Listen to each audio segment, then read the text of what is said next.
Part 1. The signal. The twin moons had just dipped beneath the oily clouds of Verox 9. A dry storm passed minutes before, leaving electric haze over the broken plains. Ash floated in the wind like black snow. Nothing grew here. Not anymore. The earth was cracked, littered with scorched hulls and forgotten bones. But tonight the ground stirred. Sophie Delacour moved silently over the jagged ridges, her coat heavy with dust and old regret. Her boots pressed into the hardened mud like she belonged to it. A long rifle was strapped across her back. Her right hand held a silver scanner, blinking slowly. Red, blue. Red. She was close. She wasn't here for salvage. She was here for ghosts. It had been 7 years since the Carbon Saints went dark. Officially, the program had ended. Unofficially, someone had kept it breathing, underground, hidden in old war zones like this. Sophie had seen the signs for months. Now, whispered comms, coded messages, scars that didn't match old maps. Something was moving beneath the crust of Verox 9, and Sophie meant to drag it into the light. The scanner beeped louder. She reached a shallow crater and paused. At the center, tangled in a nest of wire and bone, lay a figure. It was a man, barely. His body was twisted, half machine, half flesh. His skin was pale, veins glowing faint green. Implants ran across his arms like invasive roots. His chest rose and fell with painful effort, and tattooed on his temple were 3 black letters, CS09 Sophie. Lowered the scanner. Her breath caught. A survivor. She approached carefully, her hand near her sidearm.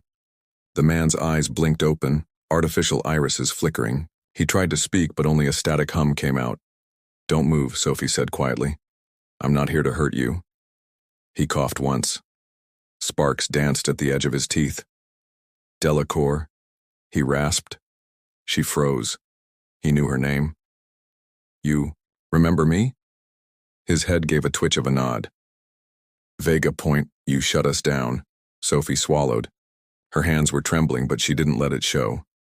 "That was a long time ago. You should be dead." The man's face twisted in something between a smile and a grimace.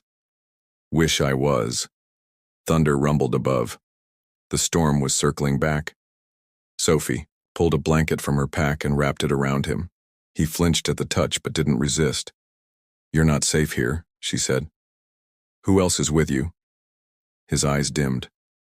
"She ran." "The girl." "She got out." Sophie's pulse quickened. "Where?" "South. The old observatory." His breath faltered. Sophie leaned closer. "She's not like us. She can stop it. Stop them." "Stop who?" Sophie asked, but his eyes were already fading. He was gone. Sophie stood in silence. The wind blew harder now. She looked south. The girl. The last Carbon Saint. This wasn't just a rescue. This was a reckoning. Part 2. The Observatory. The observatory loomed like a broken crown on the horizon. Its dome was cracked, the telescope inside shattered and rusted. Sophie approached cautiously. Every step measured. Inside, the air was thick with dust. Old star maps fluttered in the breeze. And then she heard it. A soft humming, almost like a lullaby. She followed the sound to a small chamber. There, curled, up beneath a faded blanket, was a little girl. Her hair was silver, her skin a soft purple hue. She looked up with wide, scared eyes. Sophie knelt beside her. "It's okay," she whispered. "I'm here to help." The girl didn't speak. She just stared, clutching a small glowing device. Sophie recognized it, a memory core. "Where did you get this?" she asked gently.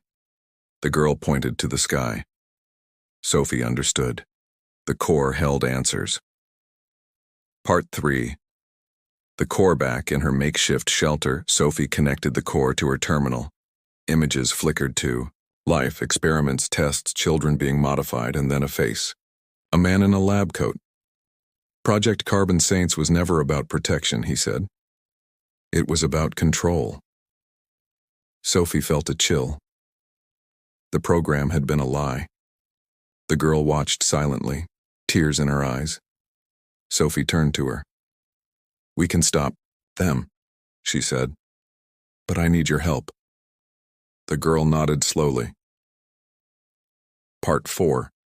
The Alliance. Sophie knew she couldn't do this alone. She reached out to an old contact, Julian Moreau, a former Carbon Saint operative turned mercenary. He arrived within days, his ship cloaked and silent. "You always find trouble," he said, stepping out. Sophie smirked. "This time, trouble found me." They formed a plan. The facility where the experiments had been conducted was still operational. They would infiltrate it, expose the truth, and shut it down for good. The girl, whom they now called Nara, insisted on coming. "She's the key," Julian said. "We need her." Part 5. The Infiltration. The facility was heavily guarded, but Sophie and Julian were skilled. They moved through the shadows, disabling security systems and avoiding patrols. Inside, they found rows of pods, children in stasis, awaiting transformation. Nara approached one and placed her hand on the glass. The child inside stirred. Sophie activated the terminal. "We can shut it down," she said, but alarms blared. They had been discovered. Julian held off the guards while Sophie worked. Nara stood beside her, channeling energy into the system. With a final keystroke, the facility powered down. The pods opened and the children awoke. Part 6. The Aftermath. The children were safe, the facility destroyed. Sophie, Julian, and Nara stood outside watching the sunrise. "We did it," Julian said. Sophie nodded. "But there's more out there. More facilities, more children." Nara took Sophie's hand. "We'll find them," she said softly. Sophie smiled. "Together."